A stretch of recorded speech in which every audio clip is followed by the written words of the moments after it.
acredita em livre-arbítrio? Ontem eu lancei essa pergunta no Facebook e no Instagram. Pensando já em gravar esse vídeo, porque de fato é um tema que tem sido bastante recorrente nos últimos tempos. E eu confesso que ao gravar esse vídeo eu também estou enfiando meu dedo no ninho de vespa, porque eu própria não tenho uma opinião formada a respeito desse assunto. Mas como a minha intenção com os vídeos não é sair por aí catequizando ninguém, e sim levantar questionamentos, então vamos refletir a respeito desse assunto. Existe livre-arbítrio? Nessas recorrentes vezes em que a questão do livre-arbítrio tem aparecido para mim, ela aparece sempre através de uma fala, que é uma fala observando a atitude de outras pessoas através de uma visão julgamentosa, ou observando as próprias atitudes através de uma visão igualmente julgamentosa, dizendo, tem essa fala, né? Tem essa percepção de eu não deveria ter agido daquela forma. Né? Eu podia ter feito diferente, ou eu tinha que ter enxergado o outro lado da situação. De alguma forma, essa fala, né, remete à ideia de que existia uma alternativa diante de uma situação do passado e que diante dessa situação poderíamos ter agido de uma forma diferente. Será? Minha percepção, não. Esse tema é um tema bastante complexo porque leva em consideração, né, enfim, vários estigmas, assim. Então, Deus nos deu o livre-arbítrio, né, aquela outra frase, tudo me é permitido, porém nem tudo me convém, e nós podemos escolher, né, como agir a qualquer momento.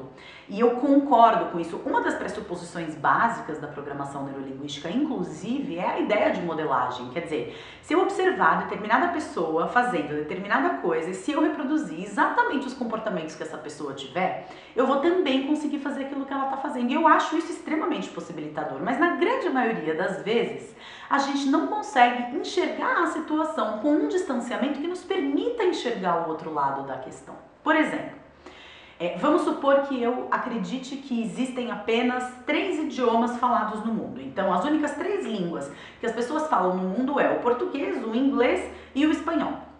Se eu conheço apenas esses 3 idiomas, você acha que está na minha possibilidade de escolha eu escolher estudar japonês? Não.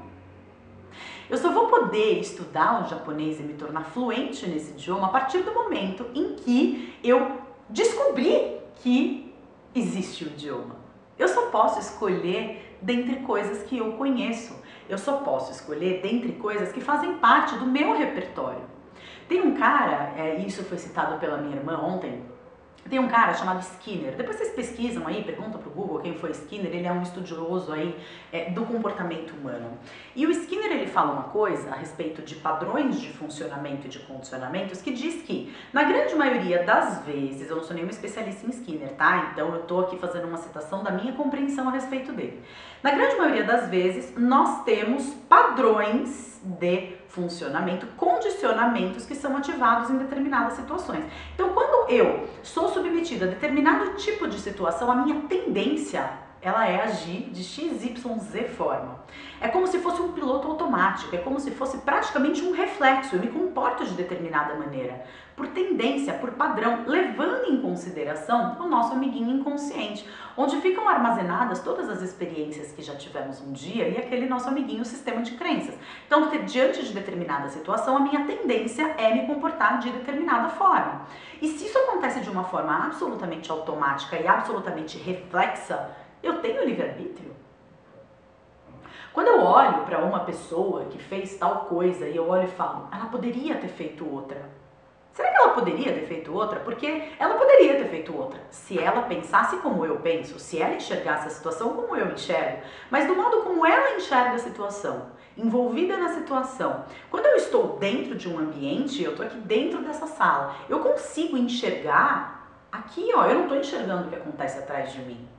A menos que eu mude de posição, me coloque num outro lugar e mude o meu ângulo de visão, aí eu ganho repertório. Então, em vez de estar olhando simplesmente aqui, eu faço isso e eu abro os meus olhos. É como se eu fosse um cavalo que tira o cabresto, percebe que existem outras alternativas. Mas na grande maioria das vezes, essa frasezinha, eu deveria ter agido de tal forma, ou eu poderia ter feito tal coisa, ela não serve para mais nada. A não ser colocar mochilas de pedras, né? Pedaços de pedras dentro de uma mochila que carregamos pela vida nos sentindo mal, eternamente culpados, decepcionados e frustrados de termos agido como agimos no passado. E a questão do livre-arbítrio ela é muito interessante porque, levando em consideração o nível atual de consciência que temos, o nosso livre-arbítrio ele vai de -5 a +5. A partir do momento em que expandimos a nossa consciência, aí sim podemos escolher de -10 a +10. E abrirmos mais ainda esse leque de -15 a +15. E a margem do rio ela vai se tornando cada vez mais larga. O que não dá é para você estar de frente para um riachinho que tem uma margem de 1 metro e ficar achando que você poderia ter feito alguma coisa ou que uma outra pessoa poderia ter feito alguma coisa e essa atitude estaria acessível se esse rio ele tivesse 10 metros de largura e não 1 metro apenas.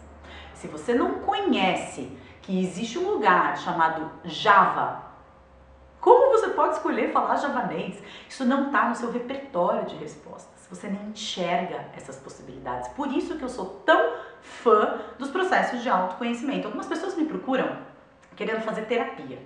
E aí eu falo para essas pessoas assim, eu não acredito em terapia.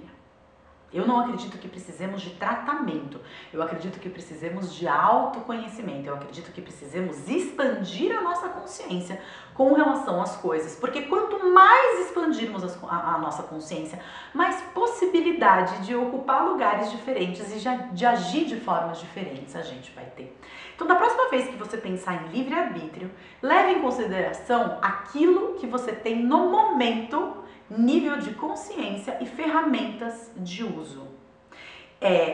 Conseguimos agir de formas diferentes a partir do momento em que a gente baixa aí um pouco o nível da água e a gente consegue enxergar aquilo que estava lá no fundo do oceano, nesse grande iceberg que se chama vida mental. Porque quando a gente fala, eu acho isso, eu acho aquilo, a gente está falando de uma pequena parcela aqui, aí os caras fizeram uma conta e chegaram à conclusão que é de 3 a 5% da vida mental, que é o consciente. O restante, cara, a gente não olha, a gente não vê, a gente não enxerga, a menos que façamos algum trabalho, participemos de algum de uma forma de baixar o nível dessa água, que na minha percepção aí são os processos de autoconhecimento e de desenvolvimento pessoal, que nos permite agir de formas diferentes. Essa é a minha ideia a respeito de livre-arbítrio, então eu acredito que sim, ele existe dentro de determinados parâmetros, enquanto temos todos o potencial de tirarmos o cabresto e enxergar cada vez mais coisas sobre cada vez mais pontos de vista e ângulos diferentes.